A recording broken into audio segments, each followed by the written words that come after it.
everybody. Dr. Blaylock here with G Matic. Yeah. What's going on, brother? How you Nothing doing? much, man. I mean, look, I've been following some of the stuff that you've been doing online. Yeah. And you go pretty deep. And I wanted to talk to you a little bit about relationships and religion. Okay. Yeah. Okay? If we can do something like that. Yeah, we could. Yeah, Okay. that's fine. So, a lot of people talk about intuition. Yeah. Right? But I want to talk about intuition, right? So when it comes to spirituality and religion, is there a difference? There's a big difference between spirituality and religion. Spirituality, you can be spiritual anywhere. It's really you. It's really the person. Religion is all the different religions. And when people talk about religion, I always break it down to them this way. I say, if you ever had a pie, and it got 12 slices on that pie, and you had 12 people around the pie, and it was an apple pie, so we'll say apple. Everybody took a bite out of that apple pie. Everybody's going to taste that pie different, and it's just like religion. Okay. All the different religions, and if you Buddhist, if you Christian, if you Jewish, if you Muslim, it doesn't matter. They all took a piece of the main pie. Okay. And they all tasted different and said, this is this is that, this is this. But at the end of the day, it all came from the same pie. Okay. So that's what I look at as religion. When I look at spirituality, I look at the person who made the pie. Okay. See what I'm saying? Right. So once you make the pie, then you understand everything on the pie, what was in the pie, the ingredients in the pie. And then that's when you and that's when you get more your spirit goes up, you goes up, your melanin go up, your everything, your pineal gland, everything goes up. Okay. So, yeah. So I'm thinking like in relationships, getting back to this intuition versus intuition. Religious beliefs would be like, I'm looking for a person, if I'm a Baptist or if I'm a Methodist, I want to be equally yoked with someone on the same belief system as me, right? And I think that sometimes religion can cause you to miss out on a great person because you're not seeing them for who they are. Your intuition that they were something else. Right. Your intuition that they were your same religion or whatever. Right. So I want to move into this. Now this might get you in a little trouble. I got an email the other day, and it's like I told someone I was going to be talking to you. And they say, ask him how does he feel about one man, one woman in the Bible. Is it natural for one man to be with one woman, or Okay. I personally feel like one man was never meant for one woman. Okay. I feel like it was made by religion. When we came here, I think it was built on just a Christianity. Let's make one man, one woman. And I think it really broke down to because whenever it was slavery, a lot of the blacks that was taken from Africa, they were multiplying way faster than the whites. So they said, we're going to let them get married and we're going to let them know that they're only supposed to have one person and kids with that one person. Right. Because before that, it was way more than that. Right. More people, back then we had more kids. It wasn't we didn't have that married thing unless you was a king or in Africa. But when they did that, they had concubines that had kids. They had a lot of kids. It was mixed around, but they wasn't the main one. Right. But they were out. If you go to the Bible, you go to Moses, or you go before Moses. You can go to Abraham. You go to Isaac. All of them had many kids, and they had many kids by their concubines. Right. You get into the New Testament, and they try to make it like it wasn't that way. But if you really look into it, you'll see that people still had more kids than one person. It wasn't just one marriage. Right. So, Well, the first thing is like the first basically commandment was be fruitful and multiply. Right. Before everything else was broken down, and we today we think about relationships in the terms of love. Right. And it's this romantic idea of love that messes it up, because if you go back originally, it's about dynasty building. Life was hard for everybody. Right. And it's like, okay, well, if my family built something and your family built something, the parents didn't leave something as strong or important as dynasty to love. That's it's like, right. you know what? I got a daughter, you have a son, we come together, we can be stronger. Mm-hmm. And then the reason that they have more than one wife, like one woman can only give you one child per year, right? That's right. I can't build a dynasty with one child per year. And suppose she gave me a daughter. Yeah. You know what I mean? So if I had multiple wives and I had concubines, but the thing about it, man, mainly wealthy people could do that because you can have more than as many wives as you can afford. Yeah, that's true. And the problem with that is the ones, because you hear a lot in Africa, you hear a lot Muslims that do it. And the point is, you can have as many as you can afford. Right. You know, overseas, don't think they just have a whole bunch of wives over and they just out, hey, I'm not paying for nothing. No, over there, they have the wives have different houses. You know, the kids are taken care of. They got different land. You know what I mean? So it's more to offer. So you can't do for one something that you won't do for the other. Right. Right. I feel like if you're going to have more than just one, I feel like they should be equal. Yeah, because I spoke to a guy, he's from Africa, and he had 4 wives. And he said, I bought one of my wives a $1 million home, so I had to buy the other $3 million homes. Yeah. So he bought this patch of land, he built them each a house on the land so that they can each have their own. I'm like, wow, that's something amazing. You know, now I put a few things down because I'm like, okay, if I talk to this brother, he'll get too deep. Now, relationship wise, Marcus, again, I got to get on this religious tip because I have people saying that I'm going to wait on God to send me the right person. When the timing is right, I'll find the right person. Now, I'm against that because the Bible does not address dating. Right. You cannot find a scripture anywhere that says God has anyone specifically set aside for you, and when the timing is right, this person will manifest themselves. Right. So it's going to take some effort on your part because the sea didn't part until he raised the staff and stepped the foot in, right? Right. A lot of things just don't happen. What would you say to those people who just believe that God, or whatever you believe, is just going to bring you this person magically one day if you just wait? I would tell them that they on the wish list again. They wishing. That's not how it goes. For me, I tell a lot of people about my story. I had an aneurysm. Okay. Through my part of going and having an aneurysm, it's a big story. That's a different subject. But I've been to heaven and back. A lot of people don't understand that. You can go to my YouTube and I explain me going to heaven, what was happening on our earth and everything. But when I was there, I knew one thing. We were spirit. There was no flesh. There was no sex. There was no white or black person. No, everything we fight about here, that's just the flesh. Right. So what people is waiting for God, I say the creator, because the creator is everything. When people is waiting for the creator to bring somebody to them, that's fictitious. That's a wish. That's a wish list. Because the flesh isn't what it's about. It's about the spirit. Right. Anything you do on the flesh is really a sin to yourself, and people don't realize that. Right. Everything about your flesh is sin. You want to have sex. You want to eat what you want to eat. You want to have the best car, the best house. Everything you want isn't. It's not going with you. Right. Everything your flesh want, it's not going when you die. Your spirit goes, and you don't need none of that. Right. So you waiting for a God to bring you somebody to have that yoke. It's not gonna happen. Right. Where it happens is up here. You as a person and the energy, the universe and the energy brings the two people together. It just happens. It's a vibrational frequency. It's a vibrational frequency. And the whole point behind it is sometimes you might go through some issues in a last marriage or a last relationship, or you might have to go through that till you get your energy, your frequency right.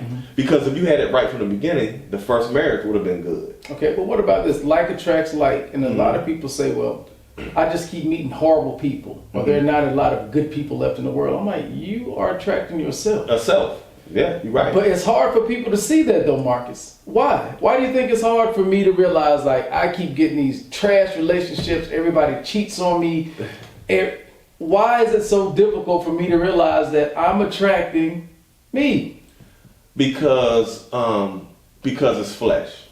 People look at their flesh as a spirit or their religion or their whatever it is. They feel like, I'm a Christian, I'm a good person. But they doing so much negative things they don't understand. Their attitude. Right. It could be something small as their attitude, and the universe say, your attitude, I can't bring the guy or the female that you want because your attitude, it has to make sense to the universe. Right. And that's what I believe in. I believe if whatever you do for yourself, the universe will bring that to you. Right. But whatever you're not doing for yourself, the universe will bring that to you. So if you keep getting these negative people, it's because you're negative in a way. You gotta feel yourself. You gotta see, what am I doing wrong? What is my problem? Okay, see, from a religious or biblical standpoint, let's look at love. Okay. 2 Corinthians 13 chapter talks about love being not a lot of things. Like, it's not envious, it's not jealous, it's kind, it suffers long. But a lot of people look at love as something that I'm supposed to constantly receive, not something I'm supposed to give out. If you're loving, you can attract love, right? You can attract love. But if you're just sitting back, waiting, you're like, I have all of this wood, I'm freezing, and I have a wood stove, and I'm telling the wood stove, I give you some wood if you give me heat. It ain't gonna happen like that, man. Maybe you're not attracting love because you're not loving. What do you think about that? Yeah, you said it. You said it perfect. Loving, just like the Christ said. He said, "Love God." Believe in the Creator and love thy neighbor. Loving thy neighbor. I know it kind of messed people up because love is a lot. You know what I mean? But it's saying love thy neighbor. You know what I'm saying? And when you loving someone, it's more than what I believe that people think. That's the issue. Think about it. You say, oh, I love my wife. I'm like, okay. But some people say, I love my wife, but I love to get drunk. And I love to smoke weed. Right. It's not going to balance out. You know what I'm saying? Because she might not like weed. Right. She might not like alcohol. Right. But you love her, but you're doing the things she don't love. Right. See how that works? So whenever you in love with a person, it's really a communication from the beginning. What do you love? And what do I love? What do you like? And what do I like? What do you care about? What do I care about? Right. And then if y'all equally, if it's balanced and y'all on the equal, on the equal tip, then it's like, okay, we could love each other because we can balance out each other without having any issues. Right. You see where I'm coming from? I do. And the thing that I be tripping out on too is people talk about unconditional love. I want somebody to love me unconditionally. Like, no. Nah. That does not exist. No one's going to love you unconditionally. There's going to be a condition on anything if you're smart. Right. Now, if you're an idiot, you're not going to put some type of condition on your love. I'm glad you said that because I hear that in a lot of religions. They say, I want unconditional love. But they don't show that even with the creator that they worship. You know what I mean? They say, if I'm a Christian, Muslim, whatever, they say, oh, I want to have unconditional love like the Christ. And then you sit back and you watch what that person do. And you say, there's no way. That means you would have to be perfect on every tip. And that's impossible to be perfect on everything. And nobody's going to come to you perfect. Right. It's impossible. If you're thinking, waiting for that, you're going to live and die by yourself. And even on the religious tip, like God says, come as you are. But that don't mean that you have to maintain or stay as you are. Right. You know what I'm saying? So there's some conditions on this thing. There's a lot There's of some conditions to this thing. Like, he'll accept you freely. Yeah. But you got to change. You got to be willing to change. Right. Let me see what you feel about this. People always talk about, I love a person, but I'm not in love with them. Now, I think that's ridiculous because love is love. Right. Anything you put in front of it dilutes it. Right? Love is love. I think that you don't fall in love with the person because if you can fall into it, you can climb out of it. Yeah. Right? And nobody wants to fall in anything. You just really want to. So I think that you're not really in love with someone, you're just into them. The more I'm into you, especially in the beginning, the more I want to be around you, the more excited I am around you. But when you start getting on my nerves and aggravating me, you become routine. Now I'm less into you like I used to be. Yeah. So it's not in love. I think it's less into. What do you think about that? I think it's not even love. I think it's like. I like a person. Right. And I like a person to this level, and I like a person to this level. Okay. But when you get into love, I think a lot of people don't understand what love means. Mm-hmm. You know, it means love is going to hurt sometimes. Mm-hmm. You know what I mean? But they don't understand. They think love is love and it's never going to hurt. Mm-hmm. Some people can do something that'll hurt you, but you still love them that much that you're going to be there Mm-hmm. to endure what they've been through. Mm-hmm. See what I'm saying? That's love. Right. But some people can't endure what they went through and say, I love them, but this happened. So, no, you didn't never love them then. Because you're going to endure some things with a person, a female or male, however the relationship is. You have to endure what you go through because everything's not perfect. And every relationship in marriage ain't perfect. Mm-hmm. There's going to be trials and tribulations. Mm-hmm. You know what I mean? Right. So usually when a lot of us been married before, you know, I've been married before and my ex could say, hey, I love you. Mm-hmm. And we're not together no more. Mm-hmm. We didn't endure it. Mm-hmm. You know, so love, we would have still been together. Mm-hmm. We might have liked each other a lot. We had a lot of things in common that could, you know, kept us together. But you're my ex-wife. Right. So where's the love? Right. Yeah, man. It's like That's deep. That's deep. It's very deep. Mm-hmm. And you also think about it like when, like, we're not in the stay together phase or cycle of relationships anymore. We're in this. We're in this as long as I feel happy, as long as I feel good, I'll stay. Mm-hmm. But love, a lot of times, man, it's a decision, sometimes devoid of those butterflies in your stomach. Mm-hmm. Sometimes love is, I choose to be here. Right. I choose to put up, because all of us got a level of crazy. Yeah. But when I work with my people dating, Mm-hmm. like, get to know the person that you're looking at, identify they're crazy, Mm-hmm. watch them run the cycle of their emotions on a consistent basis so you can get a baseline of their behavior, Mm-hmm. and then you be like, I can deal with that level of crazy. Yeah. It may never change, but I decide, I choose to be here and deal with that level of crazy. If it's all emotional, you're going to be on a roller coaster jumping on and up all the time because you're not going to find that perfect person that's willing to tolerate your drama. And Right. I believe that people know what that drama is. I know what my issues are. Mm-hmm. So if I'm dealing with someone, I know when I'm getting ready to act up, and I know either be like, am I going to do it just because, or am I like, Dre, you know, you getting ready to show your ass. Just calm it down. Just going to calm it down. Because you winning right now could damage the future. Right. And I don't believe that you should win or lose in a loving relationship. I think that you should just kind of pick your battles, Mm-hmm. and certain things you just acquiesce. It don't mean that you don't have to have your way all the time if someone loves you. What do you think? Yeah, it's what I've learned in my recent marriage. You know, I feel like this is a loving all around marriage. I feel like this ain't going nowhere. I'm not leaving. I'm not giving up because I've given in and she's given in, and that means both people have to be able to. You know, some things you might not like, but you can't tolerate, or it's not that terrible where it's like I'm gonna leave or I want to make things worse. We've learned to deal with each other in ways that we can say we love each other. You know, it hurt. We've been through this, we've been through that, but we was able to see it wasn't that bad. You know what I mean? You might like blue and I might like green, and you wear blue every day, but it's not gonna hurt me. You see what I'm saying? Right. It's not gonna hurt nothing. Matter of fact, I start to like blue. Blue is okay now. Right. See what I'm saying? Right.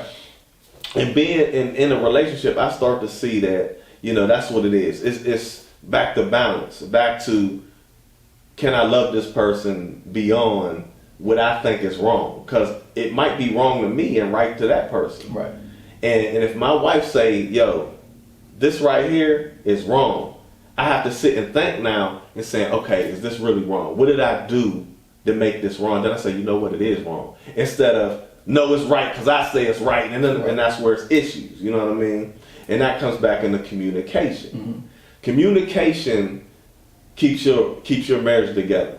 Communication keeps that love together. Communication will show what's what. Right. I tell people it differently. I say, look, when you get with a person now, I know this might be unorthodox, but I tell people, I say, when you get a person, you put something up one day, I think it was a couple of days ago, and you know, you was talking about dating and changing the name around from dating. And what I said, you know, forget all about the dating period. I said, what you do, you go to a sports bar, Y'all both pay, eat whatever y'all eat. You pay your side, I pay my side.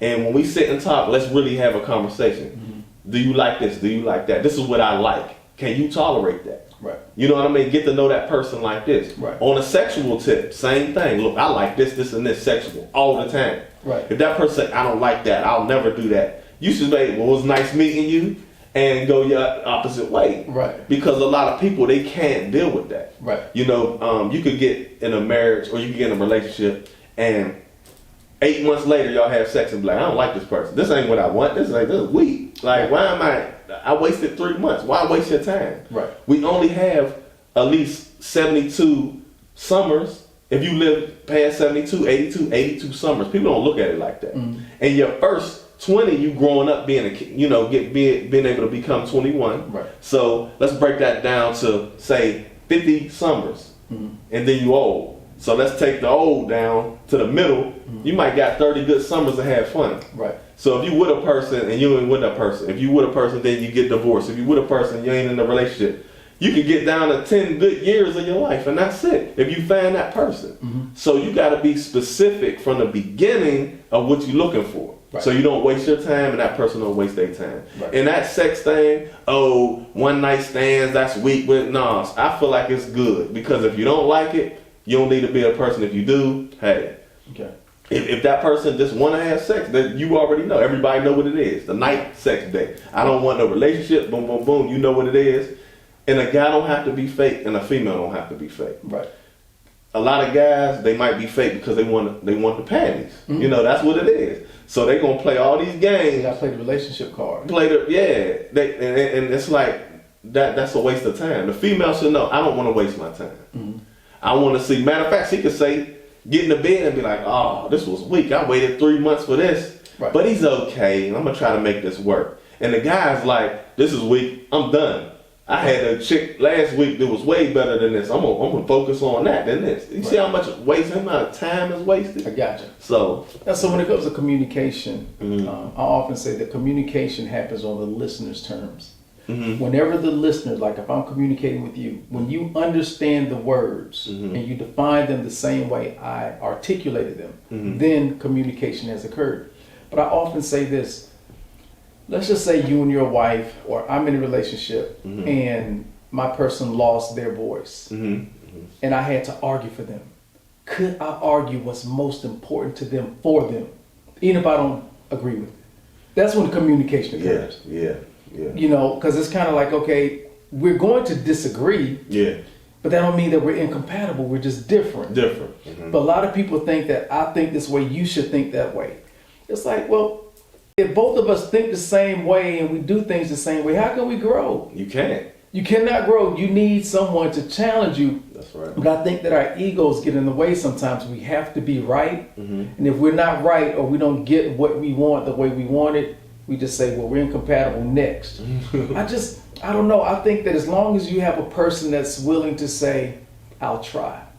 Yeah. I'll try.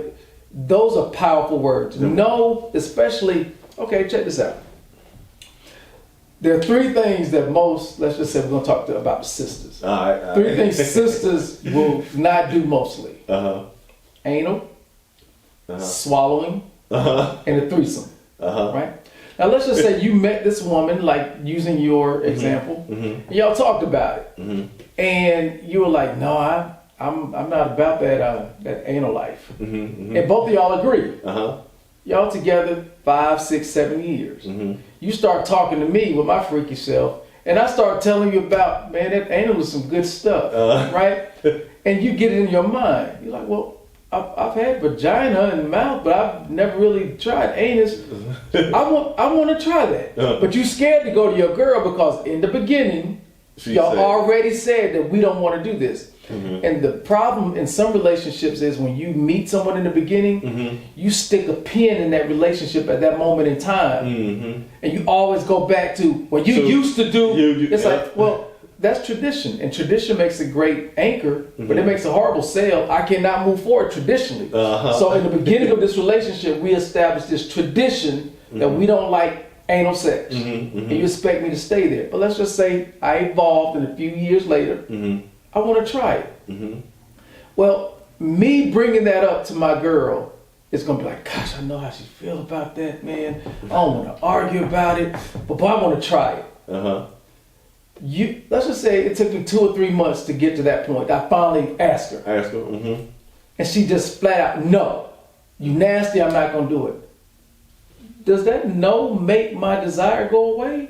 It doesn't. What it actually did, the months that I was thinking about anal sex, building up, I was creating on this side a yes. To your own man. To my own mind. There's a yes. So as soon as my woman says no, this shorty right here is already there that's going to say yes, she's about that. Do you believe that? That's that vibrational level. Yeah, and that's on the vibrational level. And I feel like that's why at the beginning, you put yourself in a situation that can hurt later. Okay. If you, when you meet somebody, if you really have feelings like, yo, I'm feeling this person, you know what I mean? I like this. She's a real good person, even though she don't do the one thing I want. If you see her butt and be like, oh, I'm thinking anal, but she'd be like, I don't do that, but she still look good and still got a good mind and good spirit. You'll try anyway, right?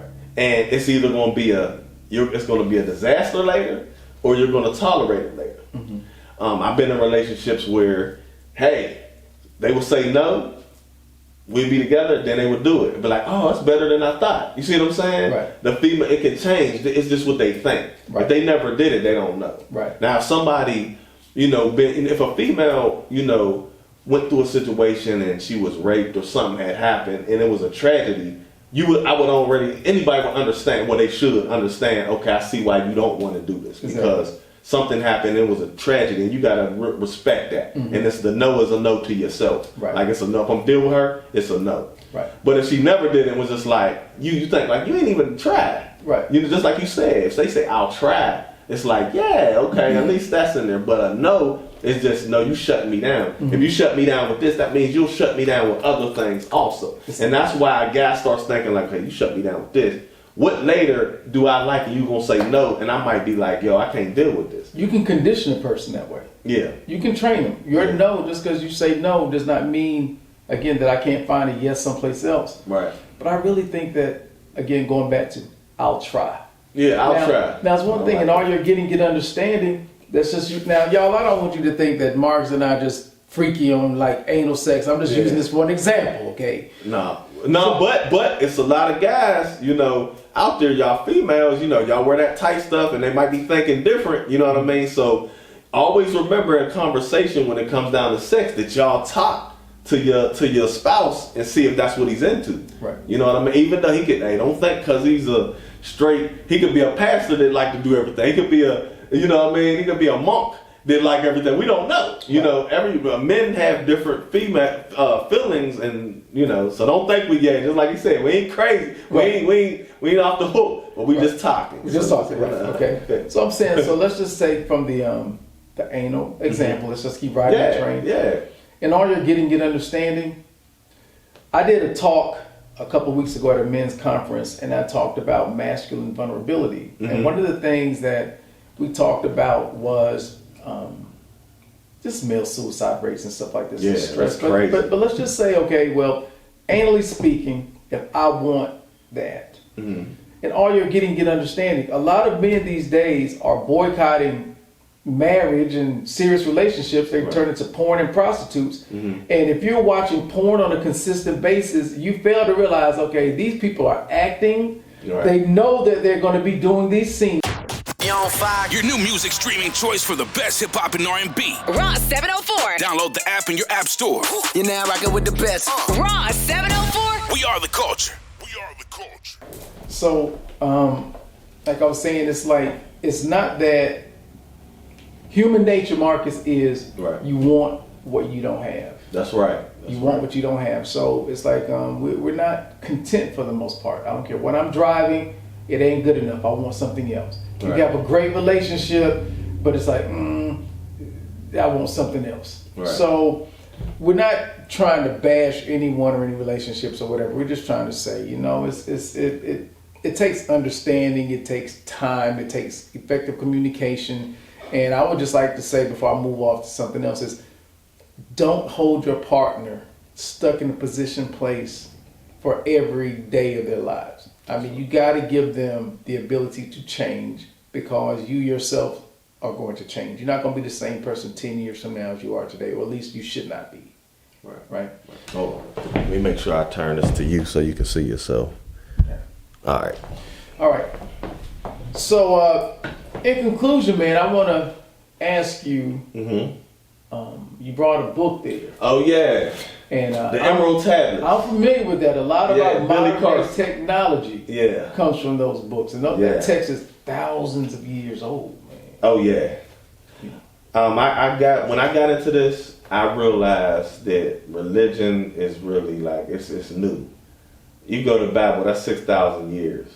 You go in this is 36,000 years.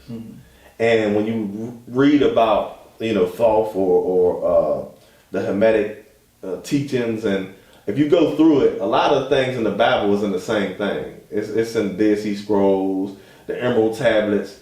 All they did was took words out of this and put it in the scriptures. You know what I mean? And it's okay. It's okay if you understand it. I feel like you got to take baby steps to. I just don't throw this at people and say, hey, jump right into this. Because if you've never read the Bible or the Quran, the Torah, or you never was in the Hindu's text, or you don't understand, you won't get it. Right. You know what I mean? This will just be a regular book. Okay. But if you read that, because I read that first, I read the Bible, I read the Quran, then I went to this, I know what's in it. And I say, oh, I know this came from this and this came from that. Okay. So it goes back to me, us. Okay. So in closing, for people who want to better their interpersonal relationships, whether it be romantic or platonic, how can religion or spirituality play into improving our relationships? I go on the spiritual. It's hard for me. I tried religion. Religion, it really destroyed my marriage. It was like, we're going to go with the pastor say, what the Bible say, and it for us, for me, and that's different for different people. I know some people made it through church, been together their whole life, and everything turned out good for them. To me, I feel like spiritually, wherever your spirituality is going to determine, is it going to work or if it ain't. If two people just like the church, like the scriptures, what they learn, like what the pastor say every week, and like just going and paying the tithes and coming in and coming, that's all they want, I feel like they could live their life like that. And the Creator will respect that because that's where they're at. That we all have we all able to, we give our what is it called? We give our own account. The God let us free will. Sorry about that. We got free will. So with the free will in that, I feel like everybody can do it at they leisure. But if I'm here and you're here, I don't think it's going to work. Because I can bring this and you say, oh no, Jesus said this, this the devil stuff. How can it be? It's 36 years before the Bible. So I'm just enlightened and trying to enlighten you on something that I've learned that goes deeper. Right. You know what I mean? Right. So to me, it's and that's why I'm on the spiritual. I feel like a person can go through the religious. If y'all both go beyond that, then you get into the spiritual. I try to say spiritual religion, but it's not going to happen. If you're already spiritual, you're not going to get religious. Right. If you're religious, you could become spiritual. Right. And it takes that person. If this is what that person wants. If you're happy with your life, you happy with your wife, you happy with what you have, then that's fine. I don't knock nobody down for what they're doing. Right. I respect every religion, every person out there, whatever they want to do. But I just feel like y'all got to be on the same level, and that's in communication. Y'all got to balance. Right. It's always balance. Right. If y'all both in the hood, y'all can make it. Right. If y'all both middle class, y'all can make it. Y'all both, wealthy, you can make it. Right. Spiritually, not financially. I'm not saying money. Right. I'm saying up here. You know what I mean? It's different levels of your brain. Right. And it just got to be on the same page. Okay. Well, man, I enjoyed this. We got to do this again. Oh yeah, definitely, bro. We got to do it again. This dude right here, I've known him for a minute, and this is a deep guy. And we'll dive down or we'll dig deeper into your story, your personal story later on, because you're actually a very impactful and interesting human being. And Appreciate you, man. Appreciate Thanks for you, coming man. out. Definitely, man. Definitely. Good This seeing is Dr. B and G Matic. That's Thanks it. for tuning in, y'all. Talk to you later. All right, man. Peace. Peace.